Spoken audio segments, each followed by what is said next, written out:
the transition of Ethereum to stateless, which I will explain a bit in a few minutes.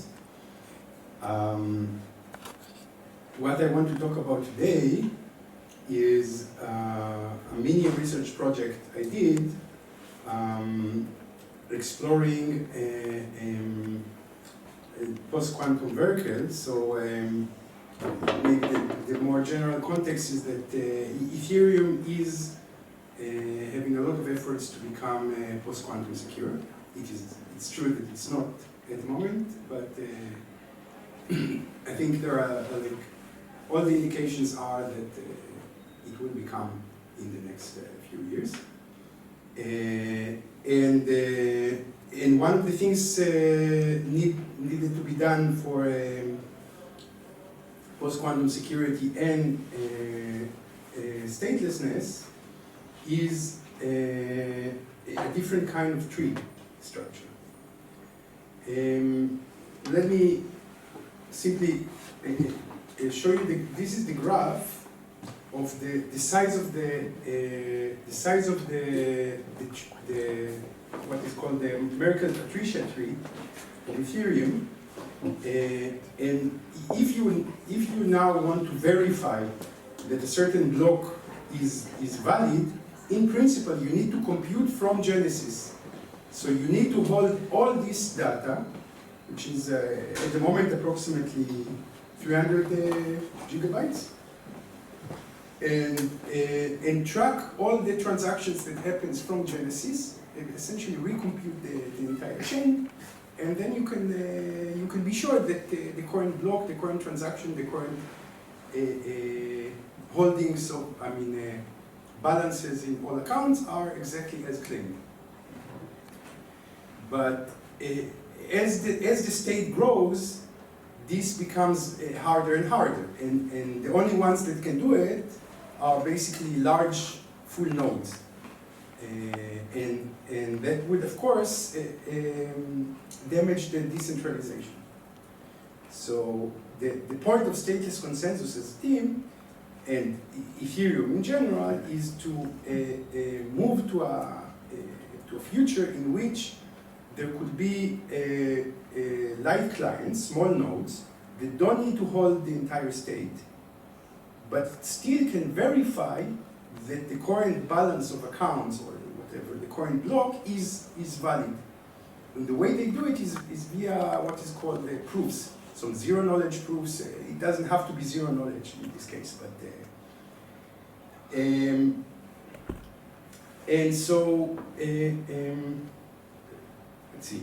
So currently, right, as I said, I think you can't see a tree structure, but it's supposed to be a tree structure here. This is an illustration of the Merkle Patricia tree, the current tree structure of Ethereum, and the accounts are in the leaves. So here we take an account that is horse, for example. The value is horse. And if I want to prove that these accounts indeed belong to the Ethereum chain, I need to provide what is called a Merkle proof. So I need to provide the values, which are in fact hashes, the values of all the nodes that exist as siblings of some node in the path from the leaf to the root. Okay? So, for example, if I take horse here, well, you can't see the tree structure, but the parent of horse is 4C in a node, and the parent of that is 4, and the parent of 4 is root. And if I want to provide an inclusion proof for horse, I would need to provide all the sibling of horse, and all the sibling of the parent of horse, and all the sibling of the grandparent of horse. Okay? And this is, so again, if I want So this is the verification is quite wasteful. I mean, the proof itself is involving a lot of data. At the moment, the tree structure is 16 arity, but the depth is something like 8 or 9.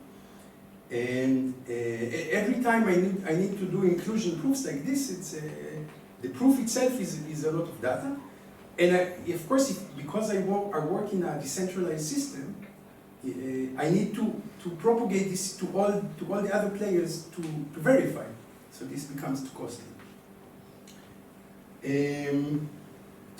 Right. So what do? We go back to the drawing sketch, the drawing board, and we say, okay, in the Verkle-Patricia tree we have hash functions. Each of the this I didn't explain. I'm sorry, but each in the Verkle-Patricia tree, let's say it would be a binary tree just for simplicity. Then each node, intermediate node, is the hash of the two siblings, of the concatenation of the two siblings of the node. And in the leaves you also have hashes. So basically the verification is checking hash and concatenation of hashes and concatenation of that and so on. And a hash function is, in cryptography, it's what is called a commitment. What is a commitment? A commitment is some protocol, some generic protocol, in which the user can commit to a value, and later on, at any point in the future, it can convince any other person, other entity, that it indeed committed to a given value. Now, hash functions are a type of commitment because I hash something, and then at a later time I can simply show you the value of what before I hashed, and you can hash it yourself and check that indeed I committed to the hash commitment I did is valid.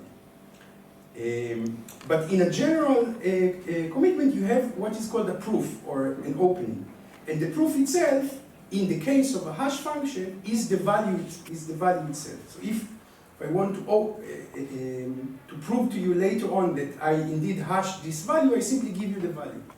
But generally speaking, there are cryptographic schemes of commitment in which the proof is not the value itself, but some other combination of the initial value. And this is one single value. The other primitive is what is called a vector commitment scheme. So a vector commitment is the same thing, but I commit to an array of values, and I am able at any point in the future to show you, to prove to you, for every index you like, I can prove to you that I committed this value to this index without revealing anything else on the other committed values. Okay? And so the Verkle construction, it says, how can we solve this redundancy of proving data in the Verkle-Patricia tree? Well, we say in every layer, whatever, in this case the Verkle tree is 256 arity. So we do for each layer a vector commitment of 256. And if I now want to prove, to have an inclusion proof of some leaf to the tree, then all I need to do is to prove that the parents of, all the nodes in the path from the leaf to the root are indeed values of the appropriate index in the vector commitment that I committed kind of earlier in history. And so you see that then I don't have to carry on. Then in each node I simply put the vector commitment of all the siblings.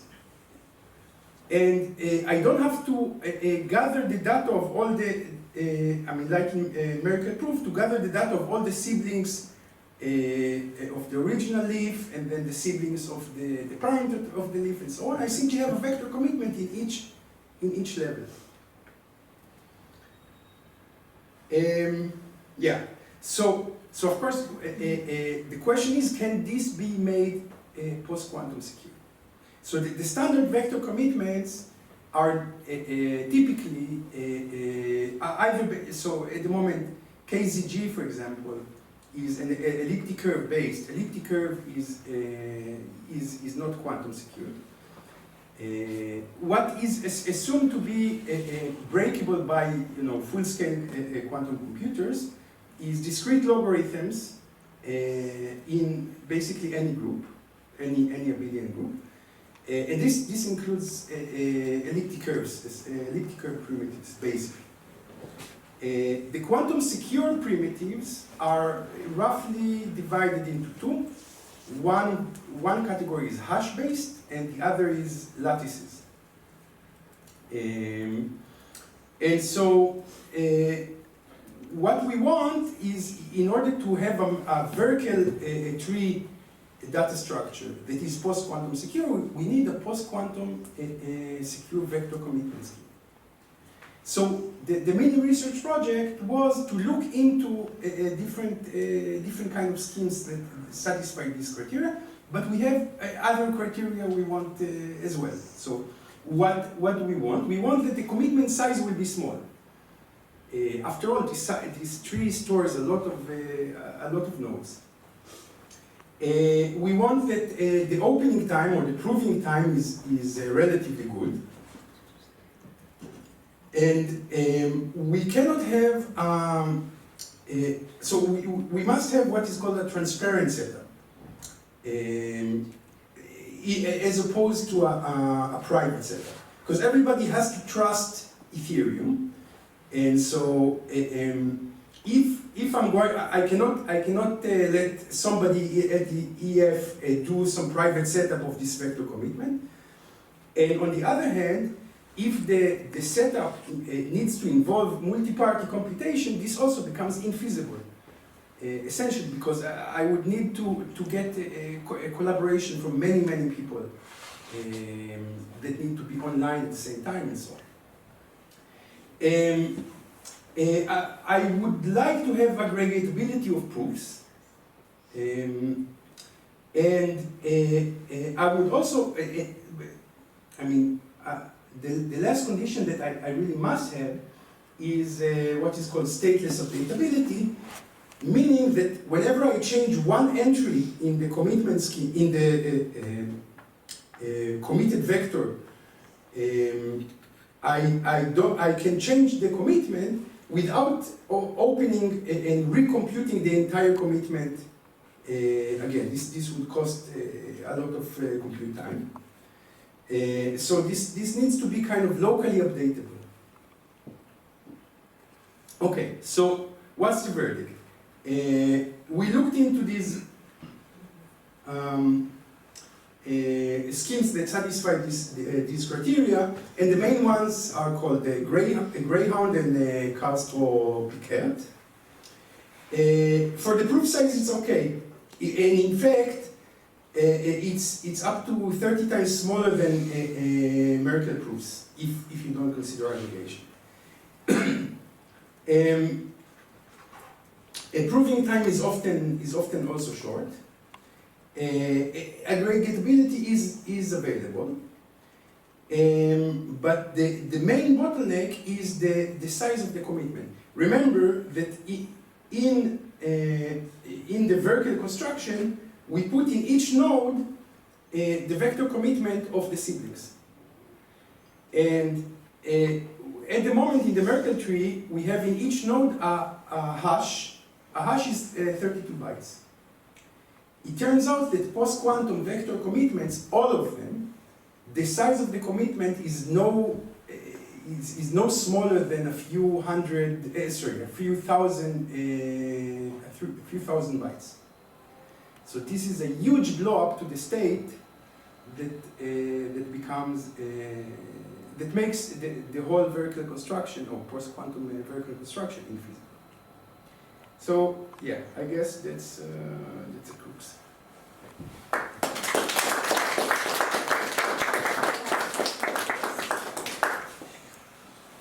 Ready here. Yeah, so I have a couple of questions. Maybe I go kind of like talk to kind of like the bird's eye to the most detail-oriented one.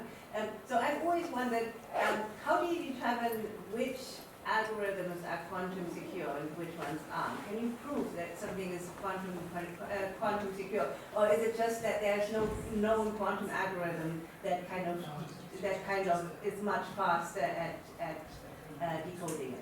Yeah, so basically your second answer, your second option. Okay, so kind of. This is the definition of post-quantum secure. I mean, Okay. I must say, I am a big skeptic.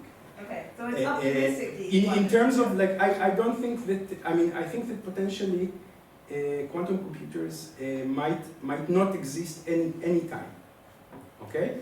And even if they do exist, I think we are very far from it. But from the Ethereum point of view, you know, even if you're a skeptic, you could still say this is an advertisement trick that all the companies are going to use, and Ethereum would have to use it as well. So that's kind of my personal view. But Okay. Okay, so I do actually believe in the quantum threat. So but like what I understand is it's optimistically quantum secure in the sense that we have no known quantum algorithm that kind of decodes. yeah, I mean basically there are two main things in the kind of quantum algorithms. You have the Shor algorithm that essentially allows you to factor integers, but you can transpose it into solving discrete log problems in groups. Mm-hmm. And then you have, what's the other name? The algorithm that allows you to find easier collisions in hash functions. Okay, I think that's the main. There are more, and I'm not an expert, but that's the main two algorithms that are relevant to crypto. Okay. The speed up of Shor algorithm is exponential. I mean, but the speed up of the other algorithm for finding collisions in hash functions is just quadratic. So this makes hash-based schemes much more resilient because I mean, okay, so quantum computers have a quadratic speed up in kind of breaking hashes, but you can enlarge the hash size and get security. So this is all supposedly, right? And there are examples of schemes that were claimed to be post-quantum secure and got broken. I mean, it's like they're not even pre-quantum secure. So it's a Wild West kind of. Sorry for going over time. I have more questions if there's no one else. So kind of, if you were to kind of upgrade the way the state is stored, how would you actually do the migration? So kind of like, because kind of the entire state that we currently have is in a market literature tree. So kind of, how do you go from one to the other? I mean, I'm not an engineer really, I'm a mathematician, but Okay. Essentially, you declare some transition period, and in the transition period, you keep a copy of so let's say you want to transition from NPT to Verkle. Yeah. So in the transition period, you keep copies of both, you kind of have duplicates, and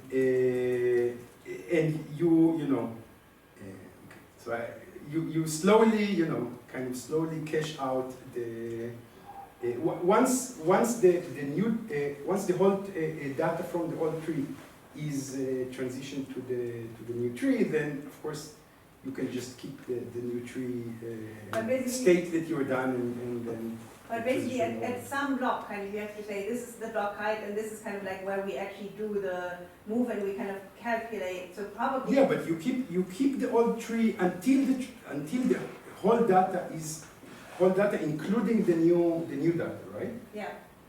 Is completely available in the new tree. You keep the duplicate of the old tree. Okay, so and then you just say at some block height you switch to the new tree. Yeah, once the new tree contains the entire data. But again, this is kind of engineering technicality that I cannot get. I don't know. Sorry, I'm a little engineer. And I have a last question, if you'll allow me. So kind of the way that you actually what did you call it, the aggregating of the Proofs, yeah. How does that work? Because that seems crazy. Because kind of like if I kind of I mean the way that I understood you is kind of like that I say, okay, we have 20 hashes here and we add them together, and then kind of I give you one hash and you say, yeah, that's one of them. No, so it's not exactly. I mean the proofs here. I mean the Verkle commitment scheme. Sorry, the vector commitment scheme is not a hash function. Ah, okay. Okay. So, okay. It's what is called a lattice-based vector commitment scheme, and the proof itself is not. I mean, unlike in hash function where the proof is the value itself. Yeah. The proof in the vector commitment scheme is some kind of polynomial, a bunch of polynomials with constraints and so on. And this stuff you can aggregate.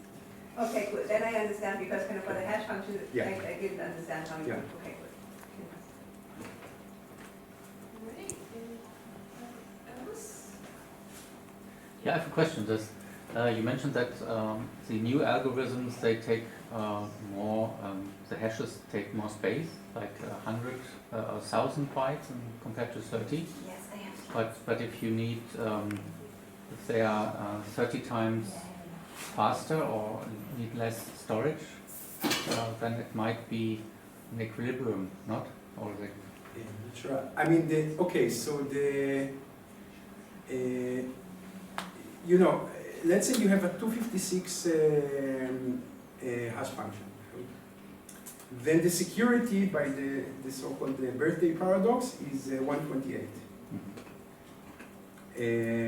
And then, presumably, if you have a quantum computer, you get a quadratic speed up, and so it becomes 64. You have 64 bits of security. So you need to. So if you want to have, let's say, 100 bits of security quantum-wise, you need, I don't know, like at most to double your output size of the hash function. So it's not 30 times more. But I don't know if it answered your question. yeah, I thought it might not be a problem then when we are at the point. Or I mean, so clearly it will require more space, but what I presented here in the Verkle, in the post-quantum Verkle, the commitment size was 30 times more, or 100 times more than the hash of I mean, basically the commitment size of the MPT. And this is unacceptable. This means that somebody will need to hold the full state, which will be huge. And you know, doubling, like a factor of 2 in the size of the commitment, in the size of the hashes, I think is kind of manageable. But again, I cannot provide too many details. Is Verkle dead? Yes, I mean, but you know, like Jesus, it can be resurrected. Alright.